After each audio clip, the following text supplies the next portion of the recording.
tema de hoje é esperança. Eu fui pesquisar alguns significados de esperança. Alguns significados de esperança são disposição do espírito que induz a esperar que uma coisa se há de realizar ou de suceder. Outro significado é expectativa, o outro é confiança. Ou seja, ter esperança é você ter a expectativa de que algo vai acontecer, ainda que seja improvável, ainda que não pareça ter chance de aquilo acontecer, ainda que as circunstâncias digam que não, ainda que tudo pareça contra aquilo, você acredita que isso vai acontecer, isso é esperança. Só que às vezes a gente comete o erro de achar que a gente tem esperança é viver de forma ansiosa. Ah não, eu tenho esperança de que aquilo vai acontecer e aí aquilo, e eu só fico com a cabeça naquilo, eu acabo perdendo a minha paz porque eu não consigo lidar com esse sentimento, com essa esperança que eu tenho que acaba se tornando uma ansiedade. Outro erro é a gente achar que ter esperança é a gente viver de forma preguiçosa. A gente acha que eu tenho esperança de que tal coisa vai acontecer, mas eu vou sentar, vou esperar e vou só esperar. Não. A esperança, ela requer de nós atitude. Por exemplo, eu tenho esperança de que a nossa igreja vai avançar com a chegada do novo pastor. Amém? Eu tenho esperança que nós iremos continuar crescendo, com o mesmo saindo meu pai, chegando outro pastor, nós vamos continuar crescendo. Eu tenho essa esperança e eu creio que vocês têm também. Só que nós temos esperança, não quer dizer que a gente vai ficar sentado de braços cruzados esperando acontecer. Não quer dizer que o pastor novo vai chegar, a gente vai ficar sentado e falar, vamos ver qual é desse cara, vamos ver como ele prega, vamos ver como ele dá aula, vamos ver como ele lida com as pessoas, vamos ficar esperando. Não, a nossa esperança tem que fazer a gente agir, a nossa esperança tem que fazer a gente continuar trabalhando. A esperança é o equilíbrio entre a apatia e a ansiedade. Esperança é termos paciência para esperar e temos também a expectativa que nos faz agir. Não é só ficar sentados de braços cruzados, não é a gente perder a cabeça esperando tal coisa, não. É a gente ter esse equilíbrio entre a gente esperar, ter paciência e também a expectativa que vai fazer a gente agir para buscar aquilo. Algumas perguntas para a gente refletir nessa noite. Em que está a nossa esperança? No que nós temos colocado a nossa esperança? Será que a gente tem colocado a nossa esperança no nosso trabalho? Será que a gente tem vivido para trabalhar? A gente precisa trabalhar e eu quero trabalhar bastante, que assim eu vou crescer profissionalmente, aí eu vou aumentar o meu salário, vou ganhar mais, vou poder fazer as viagens que eu tanto sonho, vou poder dar uma condição melhor para minha família e esse é o maior foco da nossa vida. A nossa esperança está em trabalhar para a gente ir subindo. Será que a nossa esperança está no próximo ano que vai vir? Quem nunca fez as promessas de ano novo? Você promete, não, esse ano eu vou buscar mais a Deus, esse ano eu vou melhorar minha alimentação, eu vou fazer atividade física, esse ano eu vou estudar mais, eu vou ler mais livros, e a gente coloca a nossa esperança no próximo ano, só que aí chega o próximo ano e nada muda. As coisas continuam iguais. Eu nunca tive essa expectativa, mas muita gente já teve.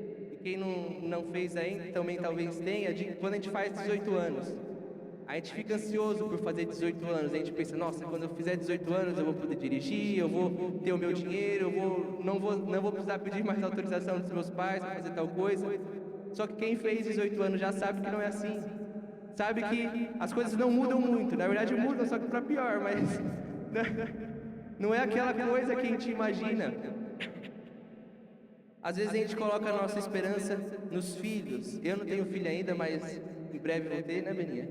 Amém? Mas às vezes a gente coloca a nossa esperança nos nossos filhos. A gente acaba idolatrando eles de tal forma que eles se tornam deuses na nossa vida. A gente vive por eles e fala, não, eu vivo por meus filhos. Meus filhos são tudo para mim. A gente deve sim cuidar dos filhos. Deve dar o nosso melhor. Só que eu vejo que algumas pessoas têm colocado o filho num pedestal que tem ocupado o lugar de Deus. E eu vejo que eu trabalho em escola, né, com crianças de 6 a 10, 11 anos. E eu tenho visto de como as crianças cada vez mais têm ficado mimadas, têm tido dificuldade em ouvir não, têm tido dificuldade em lidar com decepções, e se não for do jeito que ela quer, ela fecha a cara, chora, e isso é muito por causa de como os pais têm tratado os filhos e também de como a escola também às vezes tem tratado as crianças. Às vezes a escola não tem ensinado as crianças a perder, os pais também a ter decepções. E isso é saudável. A criança precisa saber que uma hora ela vai perder, uma hora as coisas não vão acontecer do jeito que ela quer. porque assim é a vida, a gente sabe como que é. A gente vai fazer entrevista, tem vezes que a gente não vai ser aceito no emprego. Então, se a gente não souber lidar com isso, primeira decepção, acabou. E é isso que eu tenho visto com as nossas crianças. Colocamos às vezes a nossa esperança no pastor. Aí o pastor sai, igual aconteceu com a gente, e aí o nosso mundo cai, e aí parece que a nossa fé acabou, e nada faz sentido mais, e agora o que a gente vai fazer, que o pastor saiu? Mas o meu pai mesmo ensinou a gente, ele preparou a gente para isso. Ele sempre disse pra gente que... Deixa eu tomar uma aguinha, senão não vai.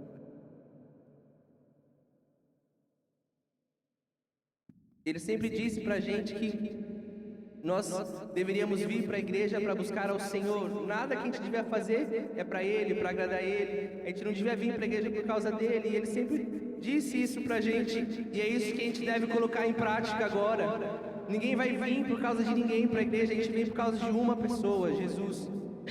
É por causa dele que a gente está aqui, é por causa dele que a gente serve, é por causa dele que a gente toca, que a gente canta, é por causa dele. Então, vai mudar o pastor agora? Não vai mudar. Essa continuará sendo o nosso foco. Só que a gente tem muita facilidade em colocar a nossa esperança, a gente num contexto de igreja, no pastor ou nosso líder. Isso acontece porque, em geral, na nossa sociedade, a gente tem a facilidade de terceirizar as coisas. A gente terceiriza a educação dos filhos para a escola. Não, a escola não está ensinando o meu filho direito, a escola não está educando o meu filho. A gente terceiriza as nossas tarefas. Agora, os meninos que estudam, não sei se eles usam, não deveriam, mas o chat GPT para fazer trabalho, para fazer lição. E a gente terceiriza as coisas, terceiriza o chat GPT até para mandar mensagem de parabéns, gente. Tem gente aí que tem aniversário de pessoa, manda um texto bonito assim. Cuidado quando você receber um texto bonito de alguém assim. Desconfie que pode ter sido feito por inteligência artificial. A gente terceiriza, às vezes, a nossa alimentação. Ah, não quero fazer nada hoje. Vou pedir um iFood e um pessoal lá faz e traz para mim comer. Só que a gente faz isso com a nossa vida espiritual. A gente terceiriza a nossa vida espiritual para o pastor. A gente terceiriza o nosso alimento espiritual para o pastor. Ah, se o pastor não pregar bem no domingo, aí minha semana não vai. Se a palavra não vier de encontro ao meu coração, aí não rola. Se o pastor não orar por mim, não acontece. Mas a gente esquece que a gente tem livre acesso a Deus. A oração do pastor não é mais forte que a nossa. A oração do pastor não tem acesso VIP, que chega antes da nossa. Não, nós temos livre acesso. E eu vi um post nas redes sociais esses dias de uma pessoa pedindo dica de devocional. Devocional que a gente usa para fazer no nosso dia a dia. Tem a palavra, a meditação. E aí eu fui ver os comentários. Tinha uma pessoa que indicou um devocional lá. Só que ela disse, eu concordo, que às vezes a gente terceiriza até o nosso devocional para o devocional. É saudável a gente ter um devocional. Eu mesmo tenho alguns que me auxiliam no momento de busca com Deus. Só que às vezes a gente fica dependente do devocional. A gente fica dependente de ter alguém que escreveu alguma coisa lá para nós, alguém que interpretou o texto pra gente ter acesso a Deus. E nada pode trocar o nosso tempo, nosso só com Deus. É importante a gente ter um devocional, é importante a gente buscar livros que vão auxiliar a gente, mas nada troca o momento que está a gente, a Bíblia e Deus. As melhores experiências que eu tive com Deus foi quando estava eu, Deus e a palavra. Não tinha devocional, não tinha música, era só eu, Deus e a palavra. Então a gente não pode terceirizar isso, a gente tem que ter as nossas responsabilidades. Muitas vezes colocamos a nossa esperança em coisas ou pessoas, esperando que elas nos deem aquilo que só Deus pode nos dar. Todos nós temos dentro de nós, de forma inconsciente ou consciente, desejo por duas coisas. Tem duas coisas que às vezes de forma consciente a gente fala, não, eu quero buscar isso, ou de forma inconsciente, você não percebe, mas você está vivendo para buscar aquilo. Por duas coisas: felicidade e vida eterna. Todo mundo quer ser feliz, ou alguém não quer ser feliz aqui, amém? Todo mundo quer ser feliz, a gente vive, tudo que a gente faz é para buscar ser mais feliz, a gente vive em busca da felicidade, a gente vive buscando coisas que vão deixar a gente feliz, fazendo coisas que vão agradar a gente. E a vida eterna, ninguém quer morrer. Às vezes a gente chega numa idade que a gente aí já está, né? A gente aceita, não, Deus, tá na hora, vamos descansar. Mas quando a gente é jovem, a gente não quer morrer, a gente quer viver, a gente não quer aproveitar ao máximo a nossa vida. E quando acontece de a pessoa querer morrer, quando não quer mais viver, é porque ela tá triste, porque não tem mais felicidade, ela não encontra felicidade na vida. Então uma coisa está ligada na outra. Todos nós, todo ser humano deseja por felicidade e vida eterna. Só que o único que pode nos oferecer essas duas coisas é Jesus. Só Ele pode nos dar felicidade e só Ele pode nos dar a vida eterna. Então nossa esperança deve estar nele, não em nenhuma outra coisa, não no nosso trabalho, não nos nossos filhos, não nos nossos maridos, esposas. Nossa esperança deve estar no Senhor. E a nossa maior esperança no Senhor deve ser de que Ele vai voltar. 1 Coríntios 15, 19 diz que se a nossa esperança em Cristo se limita apenas a esta vida, somos as pessoas mais infelizes deste mundo. Ou seja, se a nossa esperança em Jesus está apenas para o que Ele pode nos dar aqui nessa terra, se a nossa esperança em Jesus está apenas em Ele dar um emprego para a gente, dar uma casa para a gente, nós somos os mais infelizes deste mundo.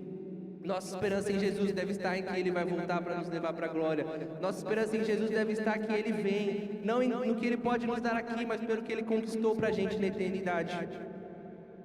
A volta de Jesus é um ponto essencial da nossa fé. Sem a volta de Jesus, a nossa fé é vã e inútil. Se a gente não crê que Jesus vai voltar, se a gente não acredita nisso, a nossa fé não vale de nada. A nossa fé se torna inútil. Mas por que inútil? Porque nós cremos que Jesus veio, morreu por nós, ressuscitou e vai voltar. Se a gente tira que Jesus vai voltar, do que valeu o sacrifício dele por nós? Se ele não vai voltar para nos levar para a glória, quando a gente morrer, acabou. E ele não salvou a gente. Mas se Ele vai voltar, Ele vai nos levar para morar na glória com Ele para todo sempre. Então, a crer na volta de Jesus é o que torna a nossa fé viva. Então precisamos ter essa verdade gravada em nossos corações. Jesus vai voltar. Essa deve ser a nossa esperança. O motivo que faz a gente viver, o motivo que faz a gente agir é que Jesus Cristo vai voltar para buscar a sua igreja. Só que às vezes, mesmo a gente dizendo que acredita nisso, não, eu creio que Jesus vai voltar, a nossa vida é como se Jesus não fosse voltar. A gente vive como se Jesus não fosse voltar. A gente vive buscando as nossas coisas, buscando as nossas vontades, buscando realizar os nossos sonhos. E esquecemos que a nossa vida aqui vai passar. E o que vai sobrar é a eternidade com Jesus. Então, nós devemos buscar isso. Nós devemos trabalhar para isso. Esse deve ser o evento que a gente mais se prepara. A gente deve estar preparado para que quando Jesus vier, Ele encontre a gente pronto para ir com Ele para a glória. Quem nunca ouviu alguém falando assim? Ah, já faz tempo que Jesus veio e falou que vai voltar. Vocês estão acreditando nisso ainda? Vocês ainda acreditam que Jesus vai voltar? Já faz tanto tempo que Ele veio e ainda vocês acreditam? E cada vez mais isso irá aumentar. Cada vez mais pessoas irão dizer isso a nós. Cada vez as pessoas vão mais desacreditar que Jesus vai voltar. E isso é verdade porque a palavra de Deus já previu isso. Está lá em 2 Pedro, capítulo 3, versículo 1 a 14. Esse é o texto que a gente vai meditar nessa noite. 2 Pedro, capítulo 3, versículo 1 até o 14.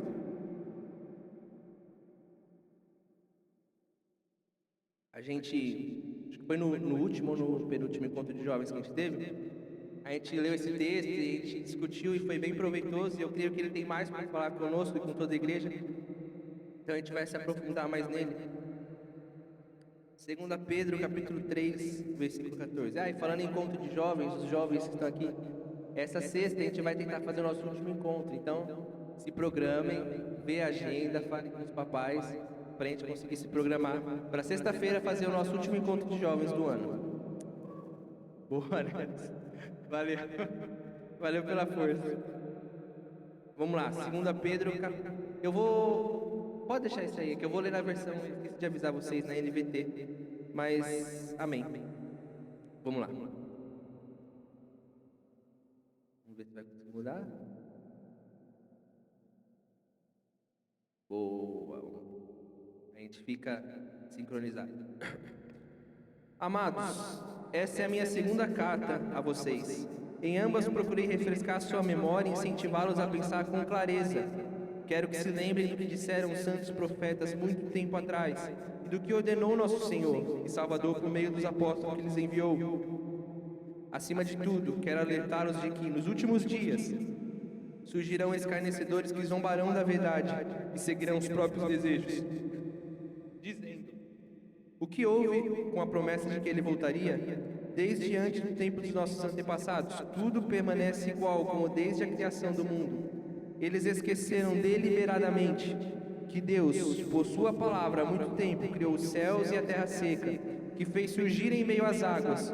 Depois, com água, destruiu todo o mundo antigo no dilúvio. Pela mesma palavra, os céus e a terra que agora existem foram reservados para o fogo e estão guardados para o dia do julgamento, quando todos os perversos serão destruídos. Logo, amados, não se esqueçam disso. Para o Senhor, um dia é como 1000 anos, e 1000 anos como um dia. Na verdade, o Senhor não demora em cumprir a sua promessa, como pensam alguns. Pelo contrário, Ele é paciente por causa de vocês. Não deseja que ninguém seja destruído, mas que todos se arrependam. Contudo, o dia do Senhor virá como um ladrão. Os céus desaparecerão com um terrível estrondo, e até os elementos serão consumidos pelo fogo, e a terra e tudo que nela há serão expostos.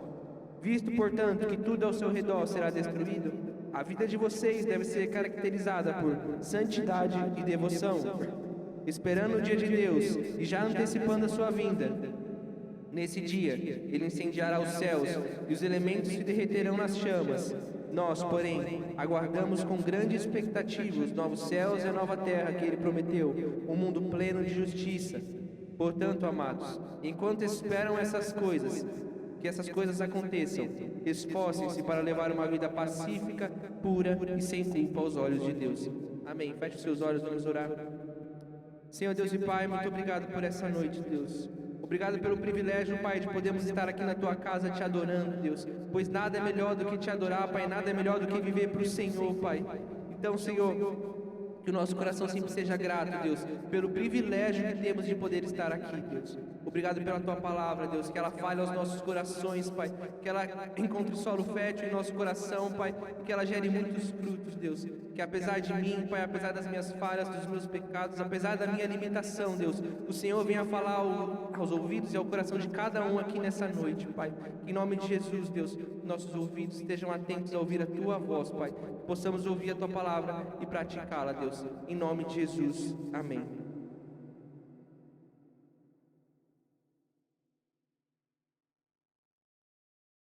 Vocês perceberam de como esse texto ele é atual e ele fala um pouco do que a gente tem vivido hoje?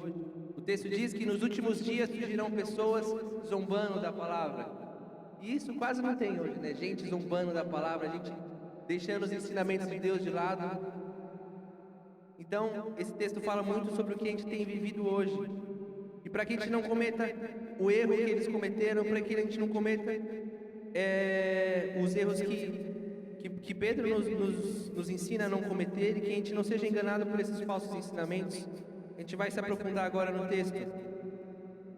Versículo 1 e 2. Amados, essa é a minha segunda carta a vocês, e em ambas procurei refrescar sua memória e incentivá-los a pensar com clareza. Quero que se lembrem do que disseram os santos profetas muito tempo atrás, do que ordenou nosso Senhor e Salvador por meio dos apóstolos que Ele enviou. O óbvio precisa ser dito. Aqui Pedro diz que está relembrando eles do que ele já havia dito durante toda a carta. Toda a carta de Pedro ele vai dizendo que nos últimos dias surgirão falsos profetas, surgirão pessoas zombando da palavra. E aqui ele diz isso de novo. E aí a gente aprende com isso que o óbvio precisa ser dito. Tem algumas coisas que a gente acha que a gente já sabe, que a gente acha que não precisa ser relembrada. Não, isso eu já sei. Não, eu sei que Jesus vai voltar. Só que isso precisa ser relembrado, porque com facilidade a gente esquece das coisas. Com facilidade a gente vive como se Jesus não fosse voltar. Então a gente precisa sempre estar relembrando de coisas básicas, de princípios básicos da nossa fé, como que Jesus vai voltar. A gente fica muito procurando ouvir algo novo, a gente fica procurando uma novidade na palavra de Deus. Mas o que realmente a gente precisa é ser lembrado de uma verdade antiga, que foi dita há muito tempo atrás, há 2000 anos atrás, é que Jesus vai voltar. A gente precisa ter isso em nosso coração. Meu pai sempre conta essa história e tem a ver com isso, de que uma igreja, um pastor, domingo após domingo, ele pregava o mesmo sermão, até que alguém chegou nele, no pastor e perguntou: Mas você só prega isso, pastor? Quando você vai pregar algo novo? Ele falou, não, eu vou continuar pregando isso até vocês viverem isso que a gente está pregando. Então, óbvio, precisa ser dito. Algumas coisas que pra gente acaba parecendo repetitiva, precisa ser dito para que isso crie raízes em nossos corações. Outro ponto, as pessoas têm, por vontade própria, esquecido de Deus. Versículo 3, acima de tudo, quero alertá-los de que, nos últimos dias, surgirão escarnecedores que zombarão da verdade e seguirão os próprios desejos, dizendo, o que houve com a promessa de que ele voltaria? Desde antes dos tempos de nossos antepassados, tudo permanece igual, como desde a criação do mundo. Eles esqueceram deliberadamente que Deus, por sua palavra, há muito tempo, criou os céus e a terra seca, que fez surgir em meio às águas. Depois, como a água destruiu todo o mundo antigo no dilúvio, pela mesma palavra, os céus e a terra que agora existem foram reservados para o fogo e estão guardados para o dia do julgamento, quando todos os perversos serão destruídos. As pessoas têm por vontade própria escolhido esquecer de Deus. As pessoas, algumas não estão perdidas, elas não estão sem rumo, algumas sim, precisam conhecer o Evangelho, ouvir pela primeira vez. Mas tem pessoas que escolheram por vontade própria esquecer de Deus. Escolheram deixar Deus de lado, escolheram viver pela própria vontade, escolheram deixar os ensinamentos de Deus e falar, não, isso aqui para mim não vale. Eu vou viver da minha forma, eu vou viver como eu bem entendo. E a gente vê como resultado o mundo que nós temos hoje, um mundo perdido, um mundo que você vê algumas atitudes das pessoas e você fala, cara, como isso é possível? Como alguém consegue ser tão mal? Quando alguém consegue fazer uma coisa dessas e viver normalmente? Isso é fruto do pecado, porque as pessoas têm escolhido esquecer de Deus, as pessoas têm escolhido viver longe de Deus. Só que muitas vezes nós também esquecemos de Deus. Muitas vezes a gente vive como se Deus não existisse. A gente vai levando a nossa vida e esquece de Deus. A gente lembra de Deus, Deus, sábado à noite você já começa a lembrar, amanhã tem culto, eu preciso ir para a igreja. Só que durante toda a semana você vive como se Deus não existisse. Os jovens talvez vão lembrar, mas quando o Adrian estava aqui, ele estava dando uma escola dominical para a gente sobre um livro, né? E no livro o autor dava um exemplo de que se a gente tivesse uma vida perfeita, se a gente tivesse tudo o que a gente queria, se a gente tivesse o carro que a gente queria, a casa que a gente queria, pudesse fazer a viagem que a gente quisesse, para o lugar que a gente quisesse, tudo perfeito, não tivesse guerra, não tivesse nada. Se a gente tivesse tudo o que a gente queria, uma vida perfeita, e não tivesse Jesus, será que a gente ia sentir falta? Será que a gente ia se lembrar de Jesus mesmo tendo tudo? Será que a gente ia lembrar que a gente precisa de Jesus mesmo tendo tudo? E esse é o erro que a gente não pode cometer. A gente precisa sempre se lembrar de Deus, sempre estar com a nossa mente conectada a Jesus. Versículo 8. Logo, amados, não se esqueçam disto. Para o Senhor, um dia é como 1000 anos. O tempo de Deus não é o mesmo que o nosso. A gente precisa saber que o tempo de Deus é diferente do nosso. Deus não segue o nosso calendário, janeiro, fevereiro, março, abril, até dezembro, e aí vira o ano. Em 2025, muita gente diz, como eu disse no começo, faz as promessas de ano novo. Falar, não, em 2025 eu vou viver um tempo diferente, eu vou buscar mais a Deus, eu vou me dedicar mais, eu vou me entregar mais, eu vou ser mais ativo na igreja. E amém por isso, nós devemos sim buscar mais, nos dedicarmos mais. Mas para Deus, quando virar o ano, quando for 31 de dezembro e virar meia-noite e virar para 1º de janeiro, para Deus nada vai ter mudado. Porque Deus é eterno, Ele não se limita à nossa contagem de anos, Ele não segue o nosso calendário. Então não espere virar o ano para você mudar, não espere virar o ano para você buscar mais, não espere virar o ano para você ser mais ativo na igreja. Comece hoje a buscar mais, comece hoje a se entregar, comece hoje a querer mais de Deus. E a gente pode pensar aqui que quando Pedro diz, não, 1000 anos são como um dia é como 1000 anos para Deus. A gente pode pensar que ele está dando uma desculpa, porque ele diz que o povo vai perguntar, Jesus não vai voltar, Jesus não vem logo, e aí a gente pensa, Pedro deu uma desperta, né? Falou, não, para Deus um dia é como 1000 anos, 1000 anos é como um dia, então calma. Só que não, Pedro não tirou isso da cabeça dele. Essa é uma verdade que já havia sido dita há muito tempo atrás. Lá em Salmos, capítulo 90, versículo 4 diz, para ti 1000 anos são como um dia que passa, breves como algumas horas da noite. Então Pedro não estava inventando isso só para dar uma desculpa, não, essa é a verdade, o tempo de Deus é outro. E não quer dizer que literalmente, para Deus, 1000 anos são como um dia. Não é como se literalmente a gente está em 2024, para Deus só se passaram 2 dias. Não, porque como eu disse, Deus não se limita ao nosso calendário, Deus não se limita à nossa contagem de anos, Deus é eterno. É uma forma de exemplificar como Deus é grande, como Ele vive numa eternidade que não pode ser calculada, não pode colocar a eternidade num calendário. Aquela conta que meu pai faz, 1000 anos mais eternidade, quanto dá? Eternidade. 1000 anos vezes 300 anos. Eternidade. Isso aí é. O pessoal ia pensar. 1000 anos vezes eternidade. Eternidade. Charles Spurgeon dá um exemplo muito bom de como Deus vive essa eternidade. Ele diz o seguinte: de acordo com a avaliação de Deus, de acordo com o tempo de Deus, foi apenas anteontem que Cristo morreu. E apenas há cerca de uma semana atrás que Adão foi expulso do Éden. Isso é um exemplo de como Deus é grande, de como a eternidade de Deus não pode ser compreendida pelo nosso calendário, pelo nosso tempo. Então, descanse. Tem coisas que a gente fica perdendo sono, espera, mas Deus não vai mudar isso logo, calma. O tempo de Deus é diferente, Deus faz tudo no tempo certo. O que para nós parece estar demorando, para Deus está prestes a acontecer. Ele vai voltar e não cabe a nós ficar tentando adivinhar quando será, ficar fazendo adivinhação, fazendo cálculo e tentando prever quando Jesus vai voltar. Para os mais antigos era 2000 que o mundo ia acabar, para nós que somos mais novos, 2012. E vem, e muita gente vai tentando fazer previsão e tentando fazer cálculo, mas não cabe a nós fazer cálculos de um Deus eterno, é impossível. Nós só precisamos crer e viver com essa esperança de que Ele vai voltar. Versículo 9. Na verdade, o Senhor não demora em cumprir sua promessa, como pensam alguns. Pelo contrário, Ele é paciente por causa de vocês. Não deseja que ninguém seja destruído, mas que todos se arrependam. Como a gente sempre ouve, o arrependimento deve ser o centro do Evangelho. Se nós não nos arrependemos, não seremos salvos. Se nós não nos arrependermos, não entraremos no reino dos céus. E assim é a verdade. Se o mundo não se arrepender, se alguém não se arrepender, não tem jeito. A única forma de sermos salvos é através do arrependimento. É a gente se arrepender dos nossos pecados e nos entregarmos a Jesus.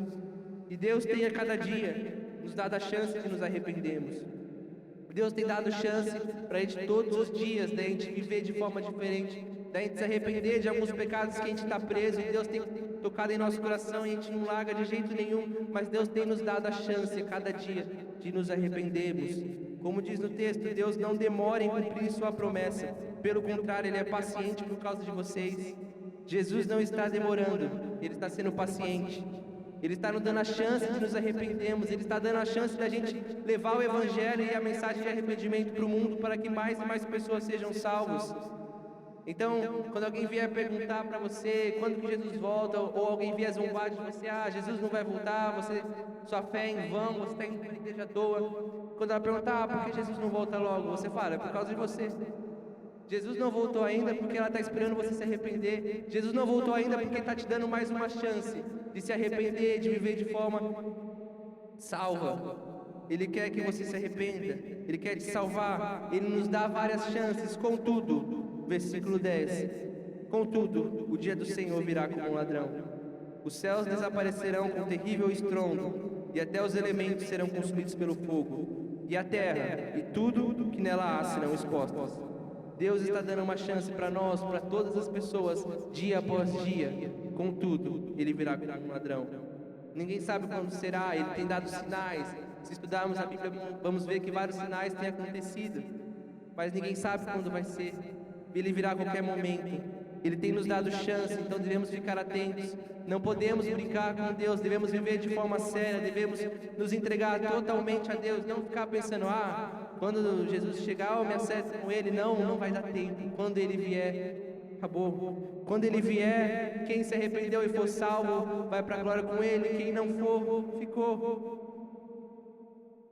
Quando a porta fechar, já era. Como meu pai pregou há uns tempos atrás, a porta fechou, não tem mais jeito. Então devemos estar atentos, vivemos em arrependimento, pregamos a palavra para que mais pessoas se arrependam também e sejam salvas, porque ninguém sabe o dia nem a hora. mas uma coisa é certa, Ele virá. Devemos buscar coisas eternas. Versículo 11. Visto, portanto, que tudo ao seu redor será destruído, a vida de vocês deve ser caracterizada por santidade e devoção, esperando o dia de Deus e já antecipando sua vinda. Nesse dia, Ele incendiará os céus e os elementos derreterão nas chamas. Devemos buscar coisas eternas. A gente viu aqui Pedro dizendo que tudo vai ser destruído pelo fogo, nada vai ficar, não vai sobrar nada. Quando nós formos, não vamos levar nada. Então, por que a gente vive tão preocupado com essas coisas? Por que a gente vive tão preocupado com o nosso trabalho, vive tão preocupado com o que a gente vai ter que comer amanhã, com se a roupa que a gente está vestindo é legal, que a gente precisa de um celular mais caro, um celular melhor, um carro melhor. Por que a gente vive tão preocupado com essas coisas? Se quando Jesus vier, que pode ser a qualquer momento, tudo vai ser destruído, nada vai ficar. A gente prioriza o nosso trabalho, a gente prioriza o nosso lazer, o nosso tempo de entretenimento, a gente prioriza os nossos sonhos, que vão ficar aqui, deixamos o que é eterno de lado, quando deveria ser o contrário. A gente deveria buscar o que é eterno primeiro, deveríamos buscar as coisas de Deus primeiro, nos dedicar ao reino dele primeiro, antes de todas as coisas. O versículo 11 diz: visto, portanto, que tudo ao seu redor será destruído, a vida de vocês deve ser caracterizada por santidade e devoção. Ou seja, se tudo vai passar, por que gastar tempo correndo atrás de coisas que vão passar? Quando Pedro diz que a nossa vida deve ser caracterizada por santidade e devoção, essas têm que ser as nossas principais características: santidade e devoção. É por isso que a gente deve ser conhecido como pessoas santas e que buscam a Deus. Nós não devemos buscar simplesmente ser conhecidos como um ótimo profissional, e devemos ser ótimos profissionais. Não devemos ser conhecidos simplesmente por alguém que é bem sucedido, alguém que tem muitas amizades, alguém que é influente, alguém que tem muito dinheiro. Não, nós devemos ser conhecidos como pessoas que são santas e que buscam ao Senhor. Santidade e devoção, esses devem ser os nossos objetivos. Devemos buscar viver em santidade e em devoção. E uma coisa está ligada na outra. Ninguém vive em santidade se não buscar a Deus. É impossível nós sermos santos, vivemos de forma santa diante de Deus se não buscarmos a Deus. Quem nunca conheceu alguém ou já ouviu alguém falando de alguém que é muito bom, alguém que é gente boa, faz o bem e tal, só que não tem ao Senhor, não aceitou Jesus? Essa pessoa está em pecado, não está vivendo em santidade, porque a santidade só vem com a busca ao Senhor. E às vezes cometemos o erro de acharmos que a gente pode viver de forma santa sem buscar Deus. Achar que a gente pode viver longe do pecado sem buscar Deus. Achar que a gente pode resistir às tentações. Não, eu sou forte sem buscar Deus, sem se alimentar, sem buscar ao Senhor em oração, em jejum, em leitura da palavra. É como se o pecado estivesse aqui e Deus está ali. E a gente tem que fugir do pecado, mas a gente corre, dá a volta, foge para outro lado, e Deus está de braços abertos esperando a gente. Em vez da gente ficar preocupado em correr para Deus, a gente fica de costas para Deus, tentando dar o nosso jeito para fugir do pecado. Quando se estivermos no colo de Deus, não tem lugar para o pecado se torna um acidente, o pecado se torna um erro de percurso, mas que nós rapidamente nos arrependemos e deixamos para trás. Então precisamos ter os nossos olhos em Deus. Buscar a santidade é buscar a Jesus, não é buscar com as nossas forças, mas ser cheios do Espírito Santo. Tem uma frase de John Owen que diz assim: é mais fácil um homem conseguir ver sem os olhos ou falar sem a língua do que verdadeiramente modificar um pecado sem um Espírito. Só venceremos o pecado se buscarmos a Deus e sermos cheios do Espírito Santo. Pelas nossas forças não dá, nós não temos forças para matar o pecado. Só o Espírito Santo agindo dentro de nós, nos transformando a cada dia. Assim poderemos viver em santidade. Versículo 13. Nós, porém, aguardamos com grande expectativa os novos céus e a nova terra que Ele prometeu, um mundo pleno de justiça. Nós, porém, aguardamos com grande expectativa. Toda a nossa esperança deve estar na volta de Jesus. A volta de Jesus a gente deve esperar com expectativa, a gente deve gerar expectativa em nosso coração por isso. A gente deve buscar fazer tudo pensando na volta de Jesus. Todas as nossas atitudes têm que ser pensando na volta de Jesus. Eu lembro de quando eu estava para casar com a Bia, e era o evento do ano, né? Pra gente. Tudo que a gente fazia era pensando naquilo. Eu lembro que eu sonhei várias noites com casamento. Aí você acordava, dava aquela decepção, né? Poxa, não chegou o dia ainda. E a gente vivia para isso. Tudo que a gente fazia era pensando, mas quando a gente casar, e assim deve ser com a volta de Jesus. A volta de Jesus é comparada a um casamento também. Nós somos a noiva, estamos esperando o noivo vir nos buscar. Então temos que gerar expectativa por esse evento, gerar expectativa em nossos corações. Não podemos viver de qualquer jeito, falando, quando Jesus chegar, a gente se arruma. Não, devemos nos arrumar hoje.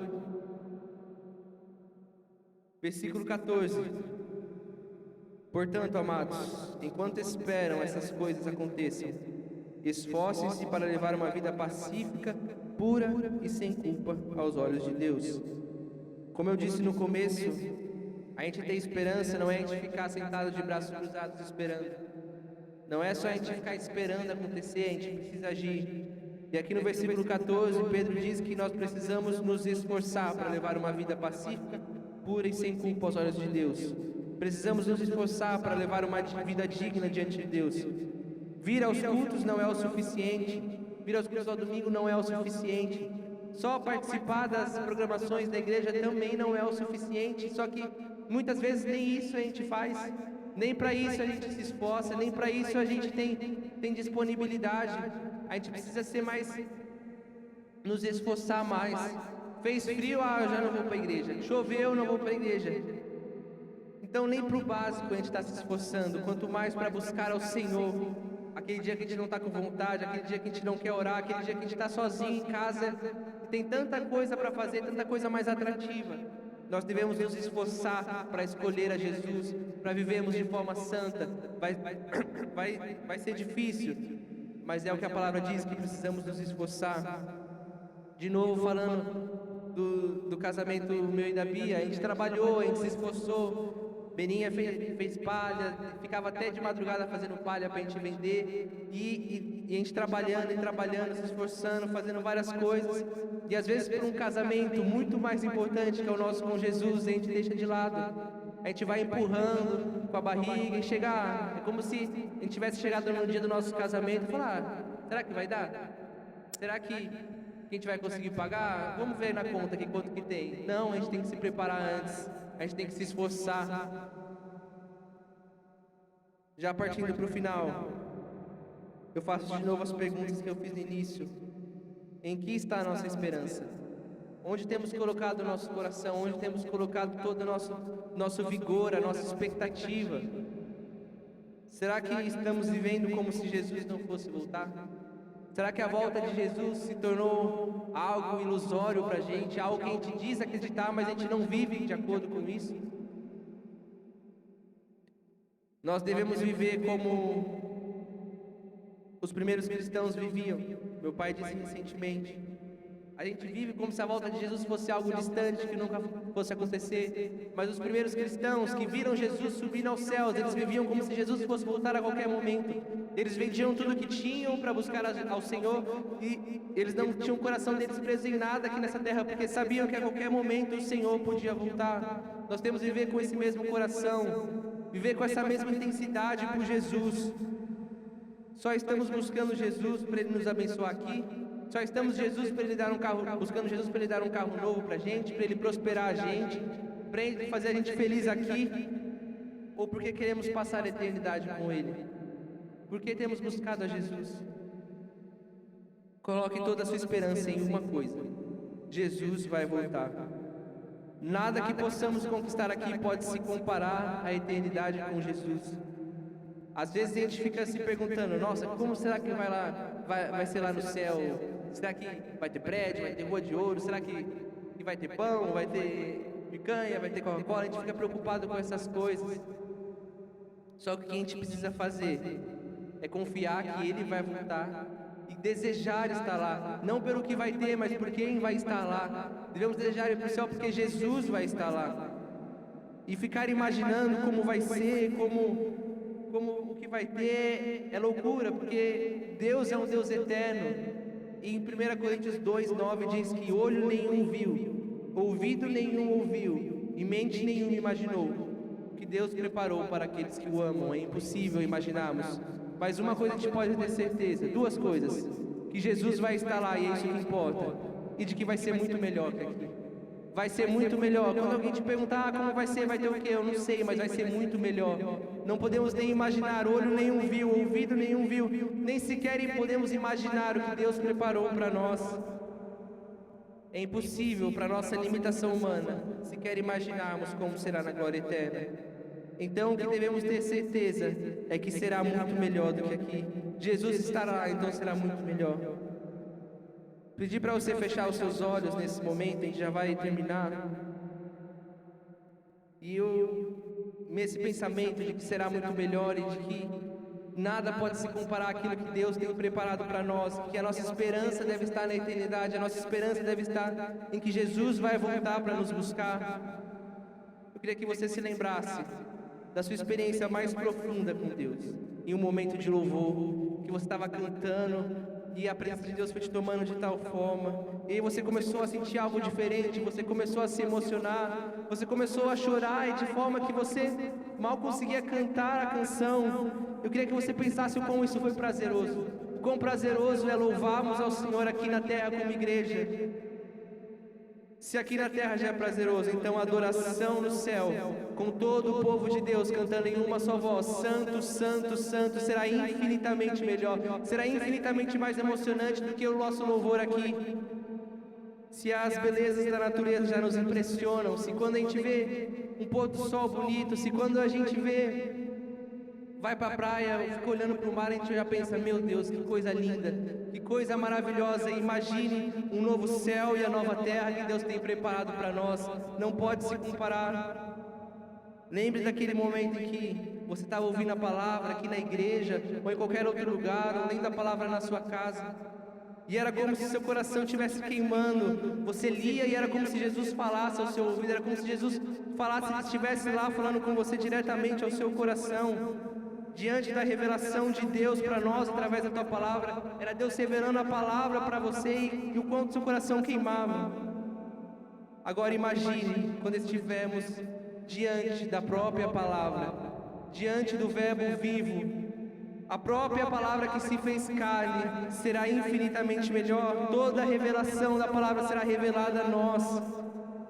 Tente lembrar do momento mais feliz da sua vida, aquele momento em que você se sentiu totalmente realizado, quando você casou, no nascimento dos seus filhos, uma viagem dos sonhos que você fez, alguma conquista profissional, aquele momento em que você se sentiu a pessoa mais feliz do mundo, aquele momento que você falou, não é possível que alguém seja mais feliz do que eu.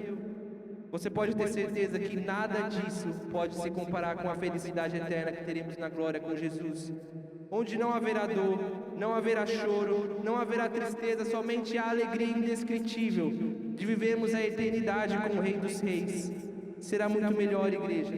Nada pode se comparar. É impossível imaginarmos, mas nós temos que ter uma certeza de que Ele virá e de que nós viveremos com Jesus para todos sempre. Continue com seus olhos fechados, vamos orar. Senhor Deus e Pai, muito obrigado, Deus.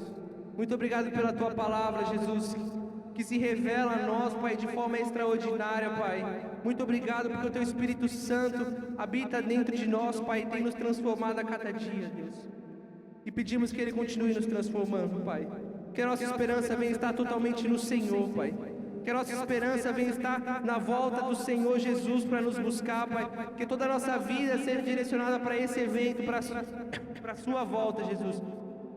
Que nós deixemos tudo pelo Senhor, Pai. Que o nosso coração não venha estar preso em nada material, em nada que vai ficar aqui, mas sim naquilo que é eterno, naquilo que vamos levar para a eternidade, que é a Tua presença dentro de nós, Jesus. Que a nossa esperança venha estar na Tua volta, Senhor.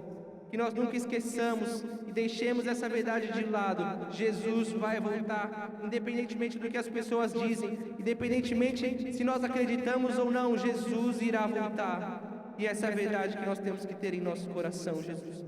Que isso nunca se perca, Pai. Que que toda a nossa vida venha ser para o Senhor, que toda a nossa esperança venha estar em que o Senhor irá voltar. Ainda que pareça distante, ainda que pareça longe, ainda que nós não consigamos imaginar, nós precisamos ter a certeza de que o Senhor vai voltar. Isso é esperança no Senhor, isso é esperar no Senhor. Muito obrigado, Jesus, pela Tua palavra, Deus. Muito obrigado porque o Senhor, pela Tua misericórdia e graça, tem se revelado a nós dia após dia. E que assim continue sendo, Pai, até que o dia que o Senhor nos leve para morar contigo, em que toda a verdade será revelada, em que veremos a própria palavra diante de nós. Muito obrigado, Jesus. Muito obrigado, Senhor, em nome de Jesus. Amém. Amém. Aplauda o Senhor.